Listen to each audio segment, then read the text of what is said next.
And welcome to the Simmbros pod. Yeah.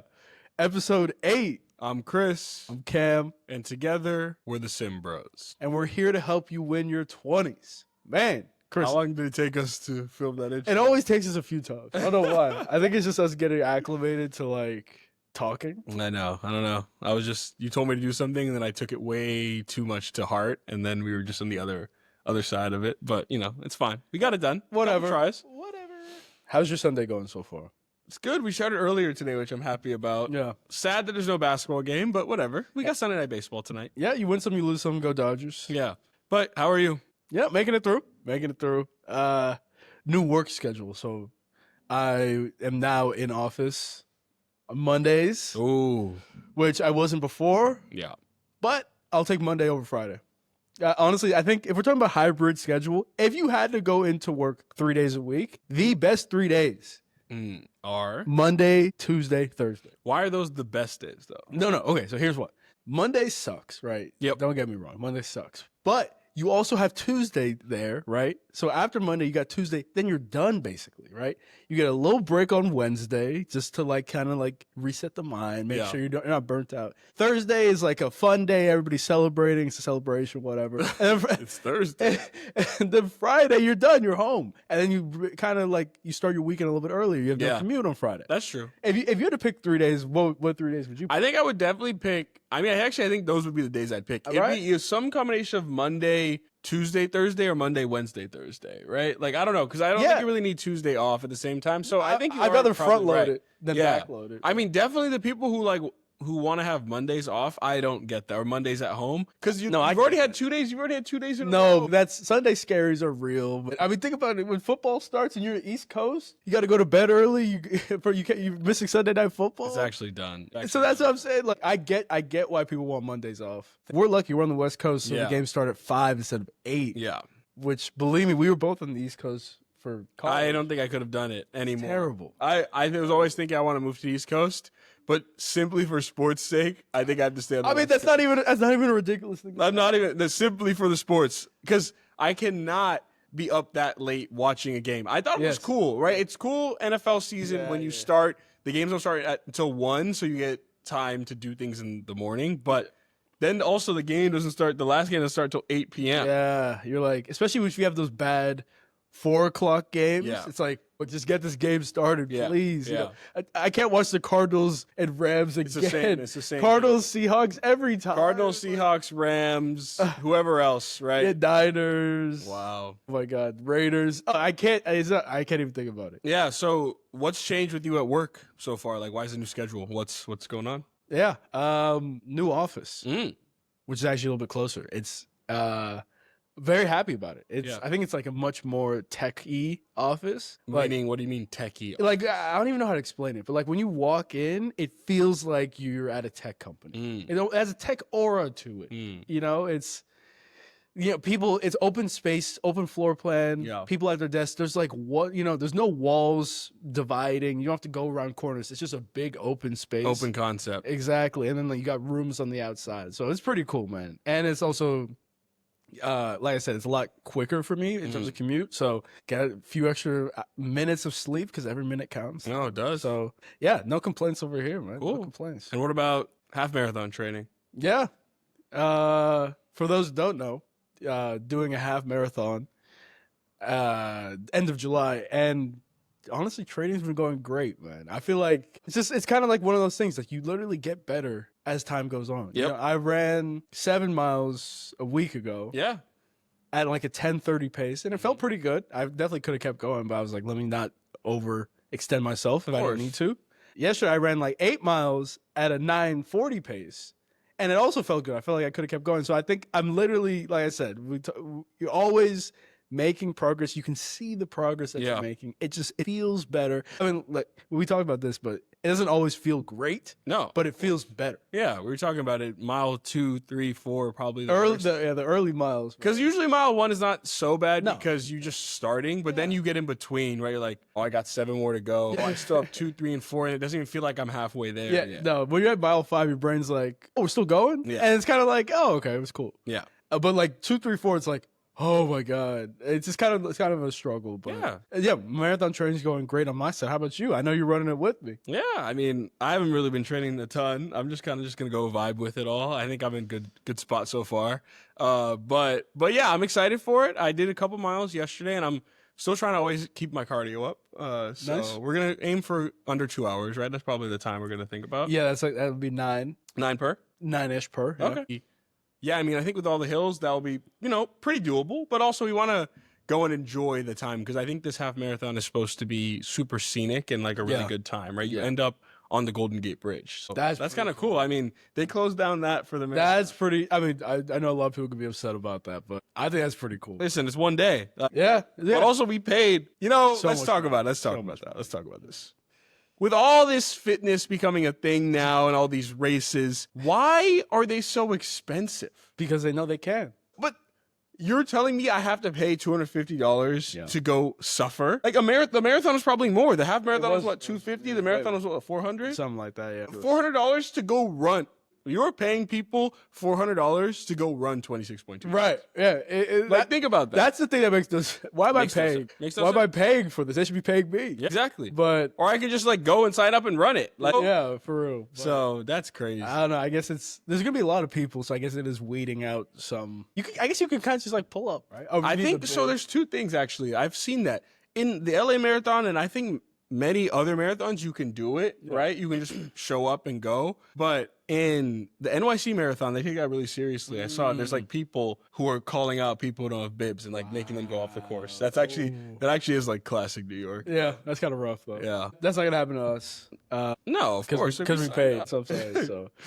Nice. I guess that's why you pay, huh? Yeah. But yeah, it'll be cool to see your first race, see where you're at, and I don't know. Half marathons are a cool experience, and it makes you show yourself that anything is actually possible if you just set your mind to it. You said you haven't ran more than 5 miles ever until these past 2 weeks, and look at the place you are right now. Imagine other people who are thinking the same thing. I can't do it. I've never done it before. Yeah. But all it takes is you just trying. Yeah. No, 100%, man. I mean, there are times, especially early in your journey, where you're like, you know what? Running just isn't for me. Yeah. I'm just not. Or this is not, anything is not. Yeah, right. And this is not for me. Going to the gym isn't for me. Yep. I'm not meant to eat healthy. Yep. No. Stop thinking you don't have control over this. You have control over your life. You have control over the decisions you make. Yep. Every single one. So don't tell yourself, oh, you're not a runner. Don't tell yourself, oh, you're not a gym goer. I'm not smart. Yeah, you're not smart. Don't tell yourself that you're not worthy of that promotion.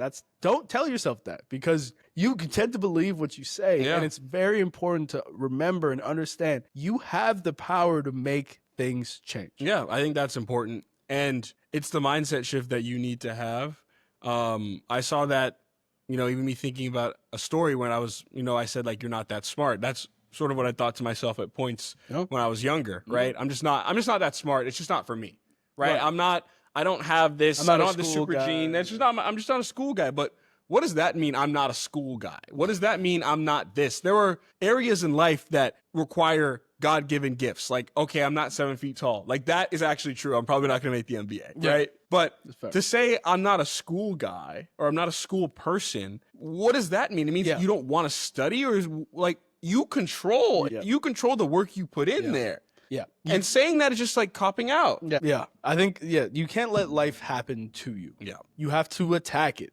I mean, you have to attack it. Just have some authority over yourself. Autonomy. Yeah. Autonomy, authority. Do what you got to do to make your life go forward. And it's not, okay, I'm not a runner, so I'm going to run a marathon. Yeah. No. Take the steps. Make small progress, because small progress is big progress when you compound it over time. So keep making small adjustments and continue to do that, and you'll actually yield the best results you couldn't even fathom. Yeah. 6 months ago, if you told me I was going to run a half marathon, not that I've done it yet, but I do feel good about it. Yeah. But if you told me I was going to do it, I would have said you're crazy. I would have literally said you're crazy, because back then, early in the journey, you're like, yeah, maybe this isn't for me. Yeah. But if you stay consistent with it, if you continue to put in the work, everything will become easier. The goals that you've always wanted in life will become closer and within reach. And so that's just my thing. You can't tell yourself that you're not something or you're not able to do something, because that's just completely not true. Yeah, and it shows you that you're kind of letting life happen to you as opposed to living the life you want to live. Right? That we only get one of these. It's finite. It's small. That's it. And there are a lot of areas where, you know, other people are going to be influencing you to do what they want you to do. And that's great. They have goals and ideas for you and are probably at the end of the day pushing you in the right direction, at least have, you know, the right mindset towards that. But they're not you. They don't know what you want to do. And I think a lot of things we see too, right? It's like with those general career paths of like doctor, lawyer, things like that, right? If you want to be a lawyer, great. Good for right? you. But that's one story. And then there's talking about doctors, right? Like you can't just be a doctor, right? No, I've seen what it takes and I'm not even close to it, but I've seen your heart's got to be in it. Like you have to be in it, right? Want it. And that is something that I think a lot of parents and a lot of people can push you into areas like because you think doctor or those careers are going to make the most amount of money. But do you actually want to do that? I mean, just to be a doctor, that's 8 years of school off the bat before you're even into like residency or things like that. And if you're doing that for someone else, that's 12 to 15 years of your life that you are doing for no one else besides you. Like we saw it with In the Pit, which is a great show. That's what I was thinking of. Javadi, Dr. Javadi. Well, I mean, not a doctor yet. Yeah. But basically like a prodigy, a doctoral prodigy who is in the field, maybe not because of her own interest, but more because her mom and dad, who are very well-respected doctors, are pushing her into it. And you see, I mean, not to spoil anything, but her heart's not in it sometimes. No. And she's obviously very talented, but like your heart's got to be in it, man. And you know, hard work beats talent when talent fails to work hard, right? So always, if you're not willing to put in the extra effort, then I don't know. It might be time to find a new career or something like that. Or just do something that you care about actually doing and confronting your parents or whoever's telling you to do something different. Being honest with them and saying, this is not what I want to do, guys. Like I'm living a life, I'm living a lie. This is not what I want to do. I don't feel good about this, right? Like this is not fulfilling to me. And I know there are a lot of different parents who might not take that the best, but you have to always also remember that it is your life. It is. Like it's yours. It's not theirs. And they still love you and they always will, right? Like even if there were tough moments, it is still your life. Yeah. Because the sad reality is people are going to move on. They're going to pass away. And you are too at the end of the day. Yeah. So why would you not do something that you always want? Biggest key is to live a life that fulfills you. Yeah. Life is short. Life is finite. It's very important to spend the moments that you can being happy and doing what you want to do. Yeah. So what do you think happiness looks like to you? What are some of the areas that you've seen now that you know make you happy, you know you want to keep going forward doing that stuff? Happiness for me is balance. Is moderation. It's all about being able to balance all the things that you want to do with maybe some responsibilities that you have that aren't too taxing on you. Yeah. And I know that's a lot of concepts to kind of juggle with at the same time, but if your work is taking away from, you know, spending time with friends or family or even relaxing and clearing your mental health, helping your mental health, then I feel like that's a life that's imbalanced. Yeah. Right. But if you are able to, because work usually is like takes the biggest piece of life. Yeah. But if you're able to balance work while also maintaining a social life, maintaining exercise scheduling, eating right, not eating perfectly, but eating right for the most part, I think that's happiness. At least for me, I've seen that like creating this balance and following this routine has like just cleared up a lot of the mental clutter. And it's just allowed me to just perform at my best in whatever, you know, case that may be. What about you? What would you say is that? Yeah, I'd say happiness for me is fulfillment and impact. Yeah. Being able to feel fulfilled and fulfill others and impact others is really what makes me happy. I think that is one of the coolest things that I'm able to do. I think I had a good story at work this week where I was at the cafeteria area and I was making a yogurt bowl. And there are a lot of different options at work, like food-wise. And, you know, a lot of them might not be the healthiest option. Right. And I was making this and being deliberate about cutting the strawberries this one way and things like that. And the janitor came up to me and was like, hey, I've lost 50 pounds and I'm seeing right now that you're eating healthy, and this just, inspires me to continue to eat healthy because it's important, right? Wow. And I've seen the difference that it's made for me in my life, right? And again, I never talked to this person or met this person before, and I was just literally going about my own business, not thinking. I was even thinking maybe I was in the way of him, like trying to clean something up, right? Right. But yeah, that was sort of an example of just impact that I felt today. And I have people reach out to me on my TikTok, say just, you're impacting me. Thank you for sharing this. This is helpful, especially for beginner runners and areas like that. So I had someone reach out to me, say like, I hope your account blows up because it really has done a lot for me. And I don't even know who this person is, right? So that's what happiness really is for me. It's fulfillment, and it's impacting people who are my age, older than me, but especially the next generation, and trying to mold them into becoming great people as well. Yeah. And that's important if you can you can uplift people who are older than you, because as the older you get, time moves so much slower because you've lived so much of your life. So like if you can change their neural pathways, because like, neuroplasticity is a real thing. It's basically how moldable your brain is. And the older you get, the more rigid your brain becomes, and the less neural pathways you are able to create, because you've already lived such a big part of your life, and there's not much new happening. Oh yeah, the older you get, the slower time goes. So if you can make those changes, that's huge. I want to push back on that. Why do you think life is slower the older you get? I think life is faster the older you get. No. I think it's slower because you've already lived so much time. And a year when you're 50 is 2% of your life, right? And a year when you're 10 is 10% of your life. The fact that it's literally a smaller percentage of your life means the time just moves slower, and like you're not really doing many new things anymore. But that's exactly why I think it's faster, because you're not doing any new things anymore. The reason why, when you get older and you start telling yourself, why I'm getting so old super quickly, because you're not having the new experiences you were having when you were younger. When you were 8 and doing something for the first time. I know when I was 8, I don't even remember what I was thinking at the time, but I don't believe I was thinking, man, my life is moving so fast right now. I think when you get older and you start thinking about, wow, time, we're already in July, we're already in June, right? I think it's more fast. like the older you get and you look back, you're like, man, my life has moved really quickly. But like when you're actually in the moment, as you get older and you see time currently, you realize time's moving slower, because it's all, kind of the same thing, and there's really no more there's really no more neuroplasticity happening anymore. And so all these neural pathways are kind of cemented, and you kind of just continue on that journey. Yeah, that's fair. I don't agree, but that's fair, I guess. That's fine. I think, it's all about, you mentioned developing new ways to do different things, to experience things differently. And one of the things I do in this is to try, I read this book called Limitless by Jim Quick, and it gives you those exact points, saying that you need to continually do different things so that your brain is kind of constantly in this limbo of like, oh, how do I do it this way or this? So you don't get constantly on the same path over and over again, right? That's a great idea. One of the examples is either driving back from work a different way. I was going to say the same thing. Yeah. Or walking a different way than you normally do, running somewhere else, driving and running somewhere else, right?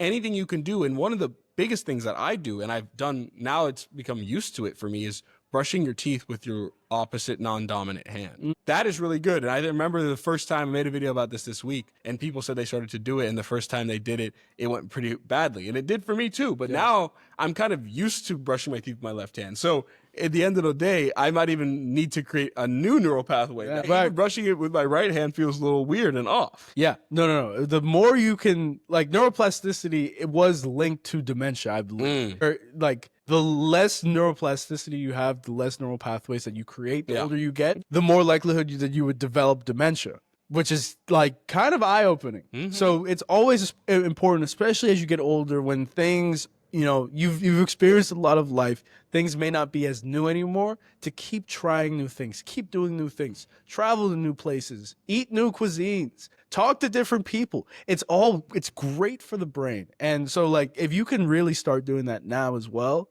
with just little things like you said, driving home to work differently, walking home to work in a different path, drinking a different type of coffee, maybe drink water with no ice or whatever. All these little things, you think they don't matter, but they really do. Yeah. Like everything else, it stacks up and it compounds in life. So don't think nothing is too small. Your brain is so important. And something that I wish, honestly, I did more of is challenge my brain in non-work environments or non-just regular environments, because now we scroll a lot. I know, that's why I want to let you just go for it. But yeah, now we scroll a lot. It's a lot of mindless things we do in our free time, where in a different way we could try to challenge our brain with, whether it's things like what you do, like crosswords and things like that. Yeah. So. No, I love this topic. I love crosswords. I love puzzles. Yep. You don't. I don't. No. So like, what I actually would love to know, like, what are some types of things that you would like to do in the meantime that kind of get your brain stimulated,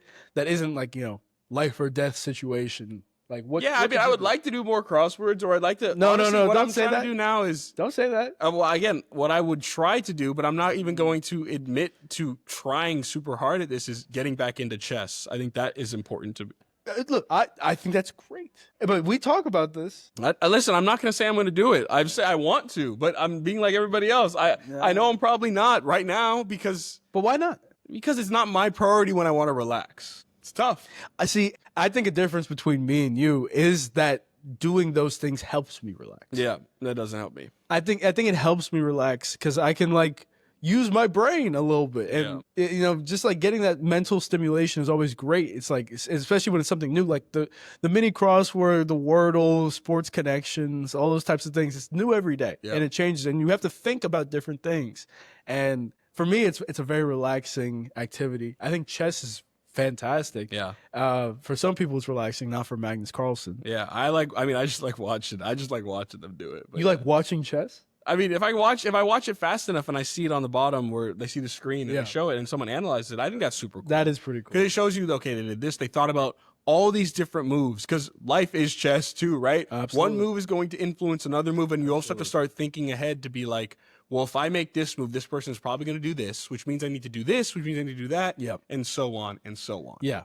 Honestly, my challenge for you is this week to do something that stimulates your brain. I'll try. It doesn't have to be, you don't have to play chess if you don't want. I mean, you can, absolutely. But I think you should do something, right? I might get back into the Wordles. But see, the thing is... Wordle's great. The thing is, this is what no one in the audience doesn't know, is that when I mess up, I'm going to hear it from both him and my dad. How do you not know that? It's so dumb. How do you not know that?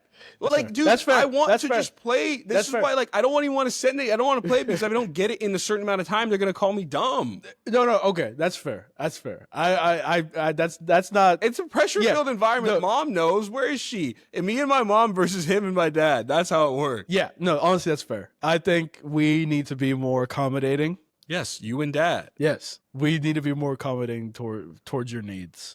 Thank you. That's all I want, because if it's more like accommodating and it's a better environment, I might be more willing to just try it, because you tell me just do it in 2 minutes. Like, it's not going to take me 2 minutes. If I did it in 2 minutes, which I might, I wouldn't get it. And then I'll just send it. Then if that's what you want me to do, then I'll just do that. No, that's not what. That's obviously I want you to finish the Wordle or finish but maybe I'll put myself. I'll put a time limit on it, and if I can't get it, I can't get it. See, that's fine with me. Okay. And I wouldn't put a time limit. I would put a mental limit. That's the difference. Well, I sometimes, mental limit, time limit. No, not the same. You'd be at home and you'd be like, do the sports connections. And I'd say, well, I don't want you. You're like, it takes 2 minutes. And I say, it doesn't take 2 minutes for me, because I'm thinking about this so much. But that's good. My mind isn't fast. Like that. But can I? You just did exactly what we told everybody not to do. What? It takes practice. It does. You're not going to be great at running the first time you run. But I've done sports connections. Okay, you're not going to be great at sports connections the fourth time you do them. You got to keep doing them. You get better every day. Listen, I would be fine doing them over and over again. And I did them pretty often when we were in that moment. Yeah. But a lot of it was you better get this right or people are going to scream at you. Okay, but what about all the times I got it wrong?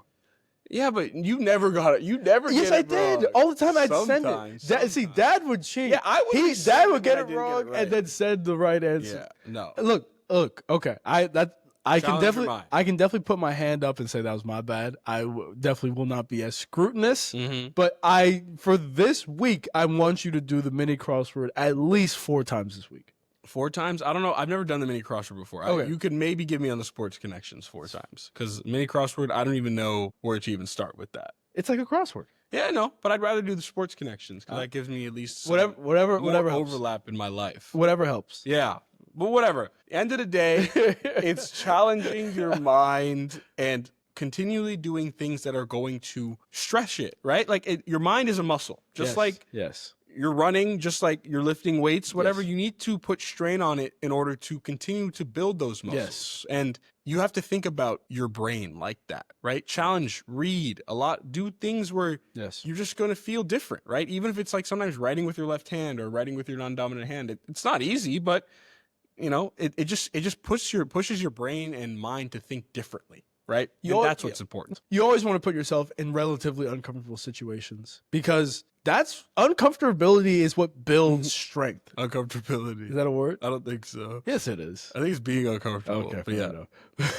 Being uncomfortable is what builds strain. That's what builds strength. Yep. Right? So, you know, like running for 2 miles isn't comfortable. Yeah. No. It's not. But now it becomes more comfortable. And now we're looking at running at 3 miles, right? And then you just keep adding on. Andy Glaze is a great guy who we talk about a lot. Yeah, I love him. Ultra runner probably doesn't even give. It doesn't even. You search his name up and you'll be amazed. He runs 300-mile races. 300. Not 30. 300. Not 100. I mean, the Phoenix 300 he did took him 6 days, people. He lost 18 pounds and took over 650,000 steps. Wow. I mean, this is something that, again, we're not telling you to go do that. No, of course not. He always says in his races, reminder to do stuff that makes you uncomfortable. Because that's where the growth happens. Yep, man. all the time. That's where the growth happens. So shout out to Andy. I mean, he's crazy. He hallucinates multiple times. Yeah.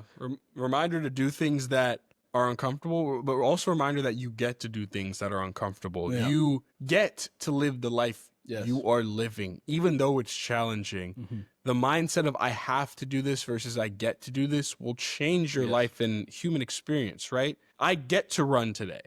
I get to work out today. I get to read. I get to play the mini crossword, right? Because there are people who would be begging to do exactly what you're doing right. What you are able to do, right? Yep. So I completely agree. Gratitude, expressing gratitude is something, you know, shout out to Whoop. One of the things for your journal that you can do is so basically your journal is, you get it in the morning asking you what behaviors you accomplished the day before. It's like, did you have any coffee or caffeine? Did you have any alcohol? Did you go to bed? Did you read a book? Whatever. Did you look at screens before bed? Things like that. So you can actually add some stuff to it. And I've actually added a bunch of things. I added, did I express gratitude? Oh, I didn't know you could do that. Yeah, I have so many things. I have like 12 things. I don't even, if I'm being honest, I don't do the journal. I know. Because you have all the boring. Yeah. I had the same thing. Yeah, I didn't know you could even change. You should edit the stuff and put all the things that are important to you. Yeah. One of the things is, did I express gratitude? And I honestly, there are times where I look and I'm like, I didn't. I complained about this and I complained about that. And I know that there are people who would kill to be in my situation. And you reminded me of that. Absolutely. Multiple times. Like, so with work, if you're ever stressed out at work, man, there are people who would kill for that job.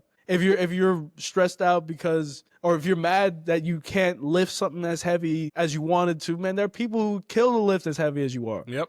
People who would kill to run as fast as you do. People would kill to be able to eat the foods that you eat. Yeah. So one of the things that I've definitely really, really, really, really want to focus on and emphasize for me upcoming is, did I express gratitude? I want to be more grateful of where I am. And that does not mean that I'm satisfied. It doesn't mean that I'm done, but more like, take a breath, understand where you are. You used to dream to be in moments like this and just keep growing and keep going from there. Yeah, I think gratitude, that's cool. I'm going to put that on my Whoop for sure, because I think that would forced me to even be more grateful for where I'm at. Yep. I think a lot of people talk about gratitude for the places they're in and a lot of the good things, but there are also instances where you can express gratitude in the darker times, right? There's always going to be highs and lows in life, and there are going to be great days and bad days, but the people who get through the bad days are the ones who are grateful that they even have the ability to have a bad day, that they're even here, right? Yeah. Because if everything was great, it's a cliche, but if everything was great, life the good times wouldn't feel any different from each other. Right. The only reason why the good times feel so good is because you went through so much bad. Right. Right? And the only way you physically and mentally get through those bad days is having gratitude for, first, how far you've come, and second, for even the ability to experience a bad day. Yes. Because we all know you might not be able to experience a bad day ever. Yeah. Then one day things might change. Yeah. So gratitude for not only the positive parts of your life and seeing how far you've come, but also for the negative parts, because without bad days, there would never be good days. No such thing. I mean, look at Groundhog Day, the movie, is a great example of it's a day, it's the same day, and it just repeats, and there's no excitement with it. There's no happiness from it, right? So the bad times, the struggles that we all go through, varying in severity and intensity, those suck, man. They're terrible. But they do serve a purpose for us, man. Like, they tell us to be appreciative of when times were good. When you have a stuffy nose, it tells you to appreciate, man, when you could breathe clearly. That's all I want. And so, obviously, stuffy nose is a very, particular situation. First world problem. Yeah, and not definitely a severe problem. Yeah. But it's the same principle of like, man, I remember when times used to be great. I need to appreciate those times more. Yep. And so when you are in the good times, don't think, oh God, something good happened. Now something bad has to happen to me. Yeah. No. Don't even think like that, right? You're in a good time, appreciate it. Yep. Be grateful for it. Yep. Because we know that bad times can happen at any time. So yeah, always be appreciative when you're in a good time, and when you're in a bad time, know that it's gonna end soon. You will get out of it. Yeah, a lot, and that goes back into being thankful for the present moment, having gratitude in the present moment. Yeah, this reminds me of a great quote from Andy Bernard from the famous TV show The Office, where he says, "I wish you knew the good old days were actually a part of them when you were in them," right? Like, I wish you were a part, like, I wish someone told me these are the good old days, right? These are the times I'll be longing for and going back for. And that's where I think about being grateful in the present day and present moment is important, because even on a bad day, there will be some point where you look back on it and say, hey, I remember that. And I kind of wish I was back there. Yeah. I kind of wish I was out there working on myself and really grinding that night. Even though it felt bad, I kind of enjoyed it, because now I have a lot more responsibility and I can't focus on myself as much as I wanted to. No, yeah, it's such a weird feeling that you kind of it's true though. You want to go back and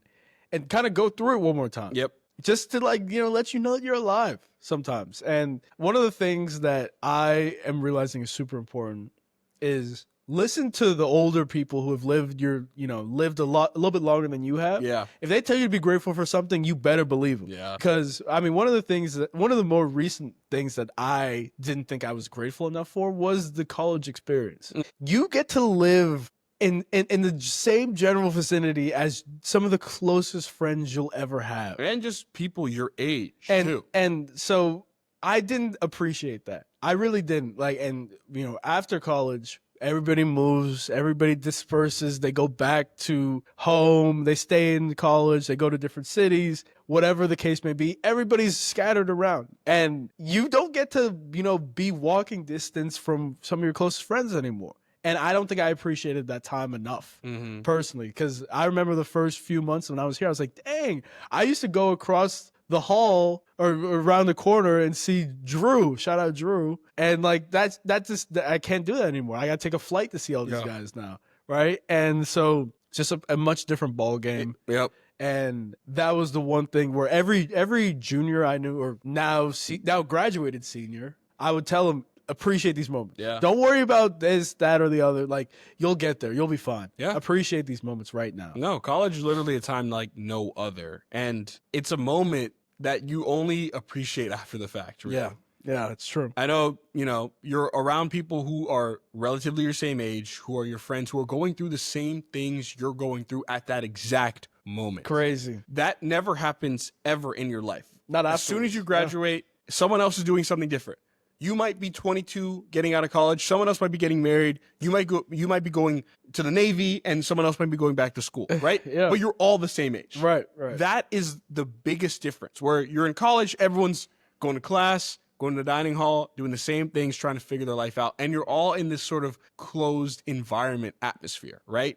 You're all learning about things with each other that you don't get. You're all trying to learn how to become an adult, but also trying to navigate relationships. Yeah. And you don't get that anywhere else. And we'll say this too, listen to the people above you and listen to people like Cam, who is telling the people below him that these are experiences that you only get once, right?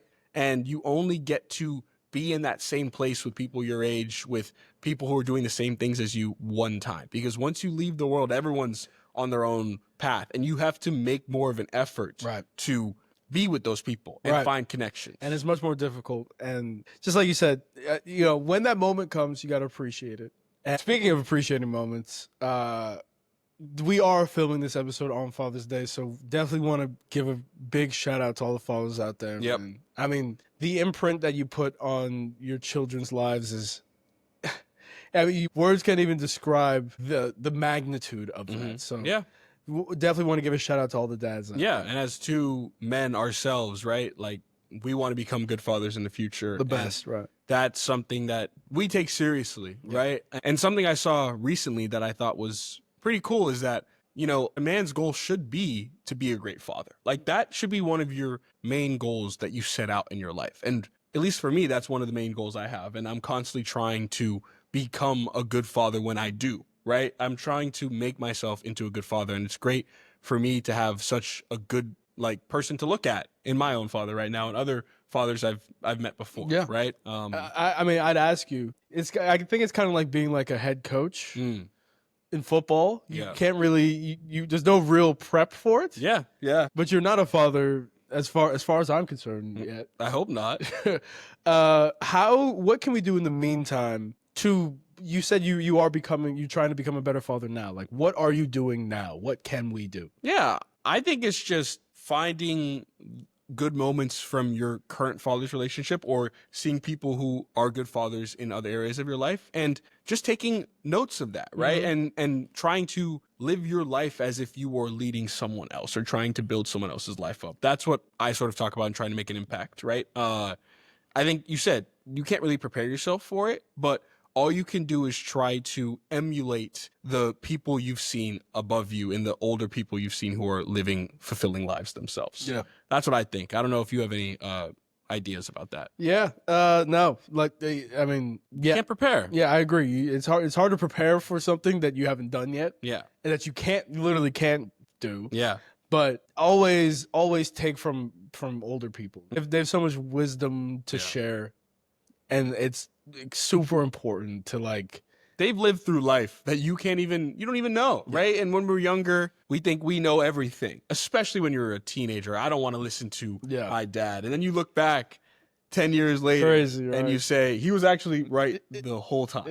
No, the whole time. Not the whole time. Almost 3/4 of the time. Our dad, maybe other dads, maybe other time, but the whole time. No, 100%. I mean, you have to take lessons from the people who have lived the lives, and gone through the experience that you want to go through. But yeah, definitely big shout out to all the dads out there. Yep. One of the hardest, most unforgiving jobs. Thankless. Yeah. I know it, and we've seen it, right? Yeah. But you have to do it for the greater good, and know that whatever you're doing, even though it might suck in the moment, you are shaping the lives of the next generation. And it's just kind of a requirement, right? Like, you are required to be a good father. If you are going to have a kid, it is your job and it is your duty to be someone who is setting a great example for what it looks like to be a good person in this world. Right. You have a job, you have a responsibility. And I think one of the biggest things that, we always talk about is how we can be the best fathers and the best husbands possible. Mm-hmm. Right. So those are the two goals. Obviously, you can't really do either of those yet until it happens. But those are the two goals that we're working on right now. And obviously, we're trying to be as best as we can at those particular situations. Yeah. So just want to say happy Father's Day to all the fathers out there. You've done more than you ever know. Yeah. And I know there are things you've shielded us from too that we would never know as kids right now. And we're just all trying to be as good as you were. So understand that the example you set is the right one. And we're all just chasing becoming the people like you. I think that's really important. And, you know, thinking about fathers, they finally let Tyrese Halliburton's father back into home games, I think, right? And it was a couple weeks ago. Yeah, so he's back. He's back. Unfortunately, he saw his son lose game 4 that they should have won. The Pacers were up that entire game and up by a good amount that entire game. And they just kind of crumbled at the end. Yep. What happened? They were up 10, third quarter. Obi Toppin shooting 2 free throws. He misses both. Ugh. You had the chance to take that from 10 to 12. Ugh. All the momentum's on your side. 10 to 12. Yeah. They come back. I think that's where Alex Caruso hits that 3 to cut it to 7. So as well, yeah. And then I said that to you in the moment. Yes, that was a massive shot because OKC couldn't do anything all game. Nothing. Nothing. No offensive game. Nothing. At all. 0 assists. I think they only had 10 assists total.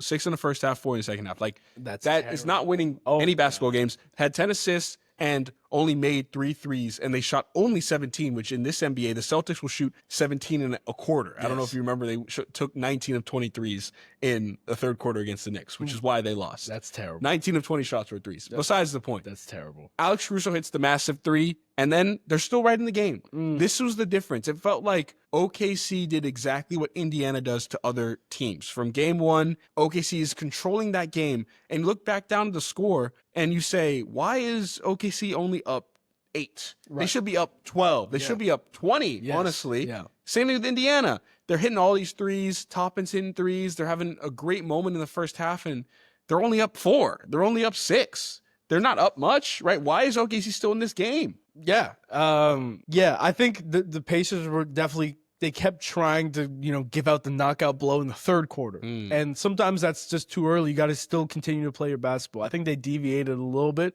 from what they do best, which is push the ball in transition and absolutely lock up defensively. And so I think they were taking a few too many threes in the third quarter. Look, that's one of the biggest things. That's how you lose a lead in NBA. A good TikTok we saw. Yeah, it is a great TikTok. If you want to keep a lead in the NBA, you just have to shoot 2s. Yeah. Get to the rim. Put the ball in the post, see what happens. But when you keep shooting 3s, you got 3s and you have long rebounds, easy transition points for the opposition. It's one of the biggest reasons. I mean, look, the great thing about a 3 is that it can be a knockout blow. It really can if you get a few in a row. Yep.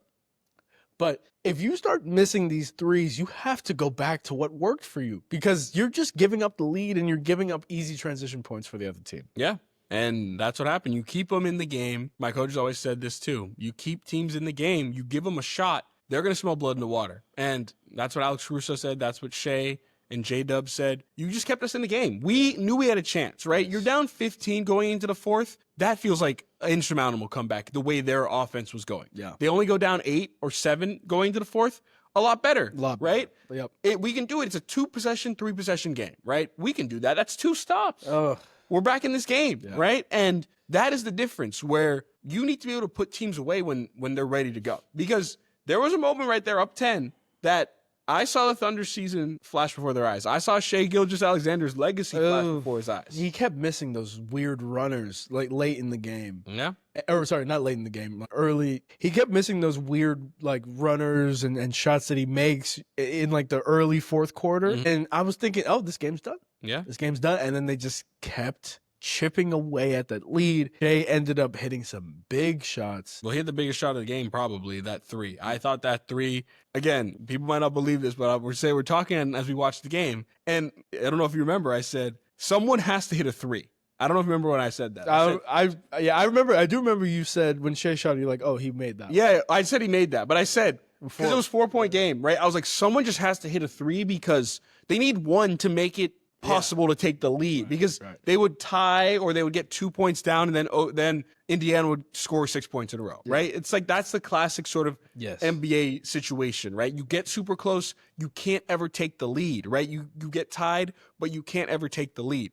you need to make it a 1-point game so that a 2-pointer took the lead. Shea hits that 3. I think it's 93. Yeah. And then he comes back. I know people say it was a push-off. It's the finals. It's not a push-off. Call It the doesn't game matter. the way it It's is. not a push-off. He makes the shot. In the regular season. They go up 95-94, and then from there, they don't lose the lead. Yeah.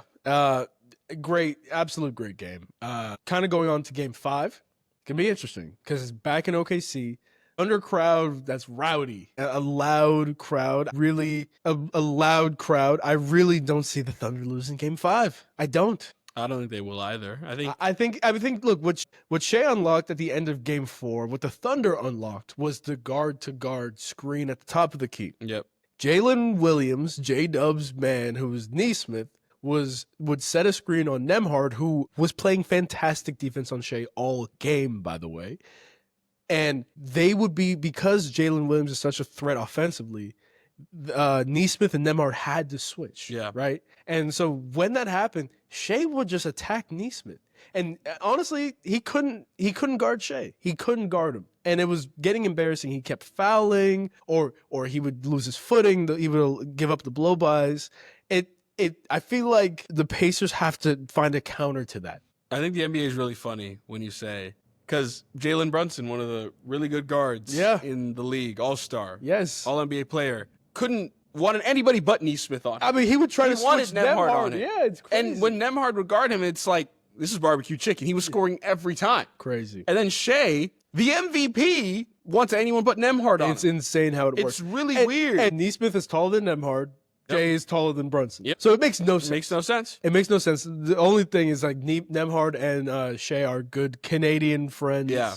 They've played together. It almost feels like Nembhard knows all of Shea's moves. It's like us when we play. Yeah, You say you know all my moves. I know all his moves. He He can't do still anything he on me. still has never hooped. I ask him, He he can't do never anything shows on up. me. Like, listen, he still never shows up. So I'm waiting. I'm literally waiting. I go every Saturday. I'm waiting. No. Maybe after the marathon. Yeah, or whatever. actually, probably after the marathon. Listen, we need more people. We need bodies. Great, I'll pull up one though. Cool. So I can see this. So do you think that when we film in the pod next Sunday, we will have a game 7 later that day? Wow, so it would be next Sunday? Yeah, because it's 2 days between every day. Monday, Thursday, Sunday. Oh my God, I didn't even think about that. Look, I actually expect a game 7. Yeah. I got the Thunder winning 5. I got the Pacers winning 6. And game 7, anything can happen. Yep. And that's an NBA fan's dream. It's Adam Silver's dream, let's be honest, with all these ads that he got. He gets more money, right? Yeah. The more games, the more money he makes. But that would be great. We haven't had a game 7 since Cavs Warriors in the finals. Yep. Oh my God, everybody remembers that game. Of course. So I would love a game 7. This is a fantastic series. Yeah, fantastic. The only thing I will say is that sometimes game 7s aren't the best games, right? Like played out wise, right? So I think it's also important to kind of go back to what we were saying before, is live in the present moment and be grateful. Yes. That game 4 was a great game. That Sometimes is true. game 4s are really good games. Game 5 and game 6 will probably be great, especially if Indy is down 3-2. Yes. Because game 7, everyone's human. They get a little tight. Yeah. Shots start being a little tough. We saw that in the Nuggets Thunder series. It took, a lot of tough shots and people weren't making anything, right? Yes, So yeah. appreciate. I think a game 4 2-1 with the home team down 2-1 is one of the best games ever, because